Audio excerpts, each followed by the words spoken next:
Avery Cole never imagined that love could turn so quickly into something that felt like betrayal wrapped in silence. She had always been gentle, patient, the kind of woman who believed in slow mornings, warm kitchens, and laughter that floated into the next room. When she married Daniel Wright, she thought she was stepping into a life built on stability and partnership. But love, she realized, could be blinding, especially when the people around you wore masks so well crafted they looked real. She was 6 months pregnant when everything shifted. The Wright family, Daniel's parents and sisters, were wealthy in their own right old wealth, the kind built on reputation and tradition rather than innovation. They cared about 3 things: status, appearances, and control. And Avery, with her soft-spoken kindness and small-town upbringing, had never fit into their world.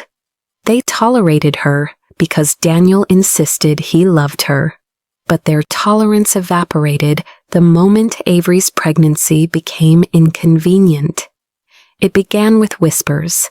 His mother, Evelyn Wright, questioning whether Avery was eating properly, whether the baby was being raised with the right expectations, whether Avery's upbringing was suitable for a child destined to carry the right name.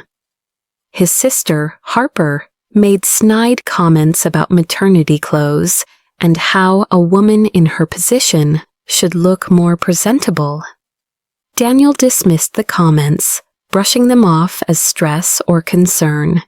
But then came the afternoon that everything cracked. Avery stood in the Wrights' grand dining room, exhausted from the constant pressure, when Evelyn cornered her with an expression that carried the weight of generations of arrogance. "You know," Evelyn began, swirling her tea, "the best thing for this child would be to stay with us. We can provide stability, structure, a proper life." Avery blinked. "The baby is mine and Daniel's. That's the life they'll have." Evelyn gave a thin smile. "Daniel may not stay with you much longer, dear. He's been unhappy for months." Avery's heart clenched. "He hasn't said anything to me." "Oh, he wouldn't. You're emotional these days." Evelyn sighed dramatically. "But he deserves someone who matches our family's values." Someone like Harper's friend, the one Evelyn had been hinting toward for weeks. The next words Evelyn spoke felt like a blade sliding across Avery's heart. "If you love this child at all, you'll consider letting us raise them. Daniel could move on without a scandal, and you would be taken care of financially." The room spun. Avery pressed a hand to her stomach, instinctively protective. "You want to take my baby?" she whispered. Evelyn didn't flinch. "We want what's best for the right legacy." Avery left the mansion shaking, tears hot on her cheeks, breath unsteady. She returned to the small home she and Daniel shared, hoping he would deny it, hoping he would stand with her. But when she told him everything, Daniel didn't raise his voice. He didn't defend her. He didn't even look surprised. "I just want peace, Avery," he said quietly. "If my family thinks this is best, maybe they're right." She stared at him.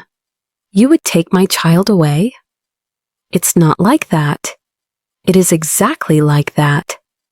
Daniel rubbed his temples. "You can still see them, Avery. It's not like we're banning you." Her voice broke. "You're talking about my baby as if I'm an inconvenience."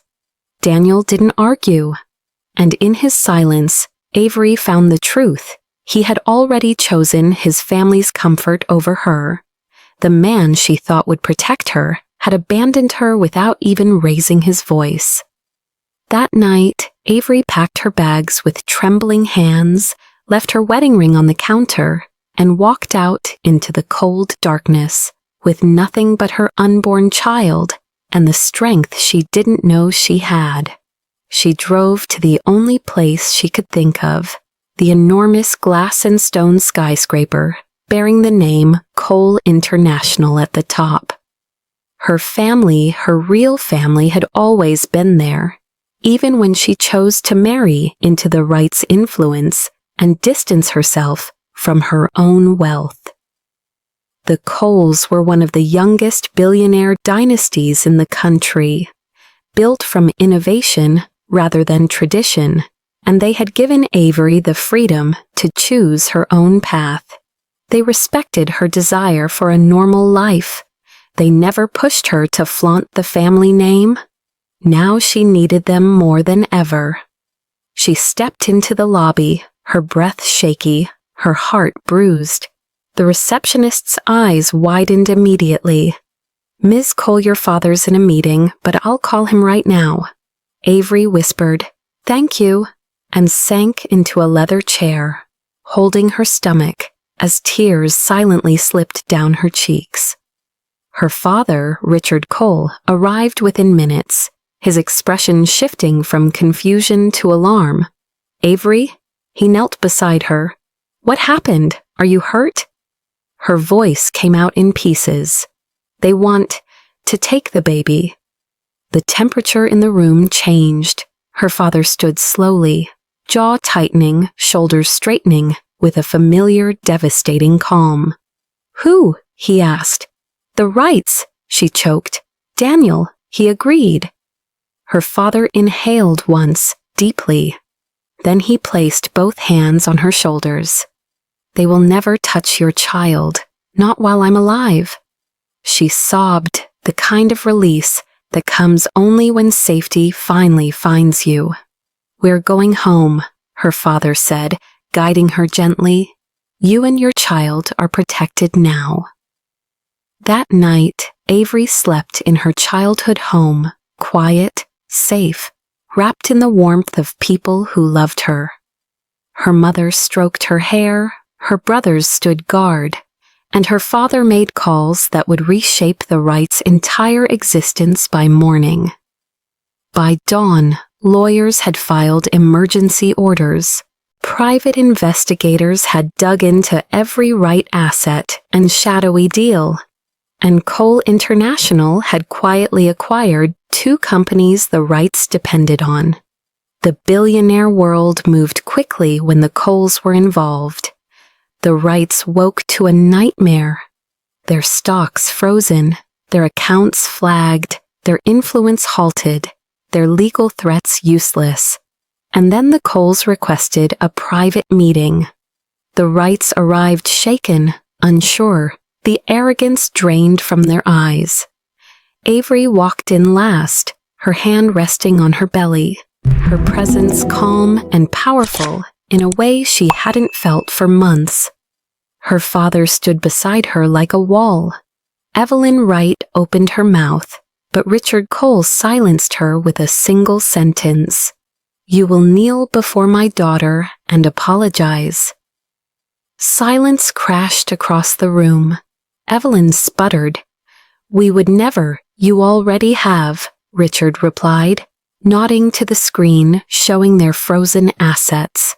"But now you'll do it properly." Harper collapsed into a chair. Daniel stared at the floor. Avery didn't speak. She simply looked at them, her heart no longer breaking, but healing in the warm glow of her family's protection.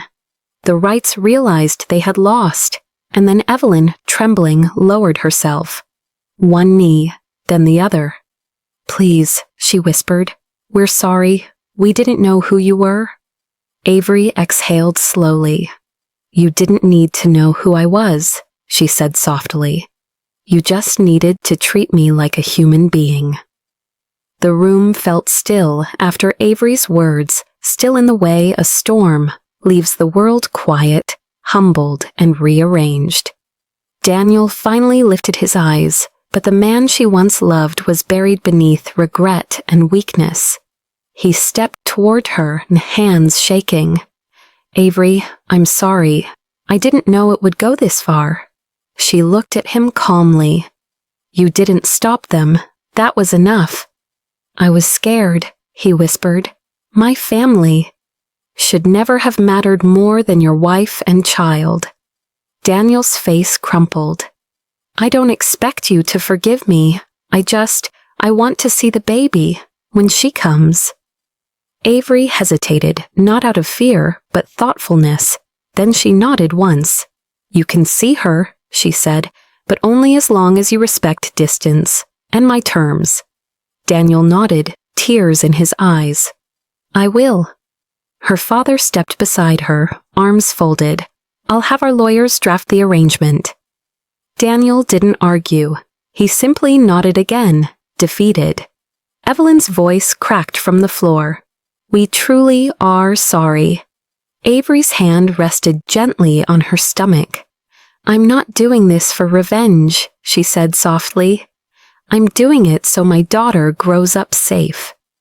Her father placed a protective arm around her. We're done here.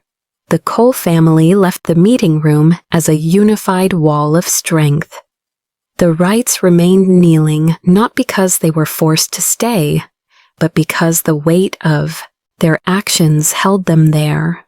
When Avery stepped outside into the sunlight, a quiet breeze brushed against her hair. Her mother waited by the car with a warm smile, her brothers keeping a respectful distance.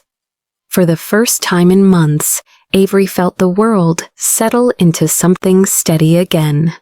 Her father opened the car door. Ready to go home, sweetheart? Avery looked down at her belly, felt the soft flutter of the child who had already survived so much, and smiled. Yes, she whispered. We're ready. As the car drove away, the Wright estate shrank behind them, small, powerless, insignificant. Avery leaned her head back, letting the sunlight warm her face. She was no longer heartbroken. She was no longer afraid. She was no longer alone. Her daughter would be born into love, protection, and a family that valued her mother beyond wealth, beyond name, beyond anything the Wrights could ever understand. Avery closed her eyes, whispering to her unborn child, You will always be safe, and no one will ever take you from me. Outside, the world continued on busy, loud, indifferent. But inside that car, inside Avery's heart, a new beginning quietly bloomed. One built on strength, one built on family, one built on the truth that real love never makes a mother kneel.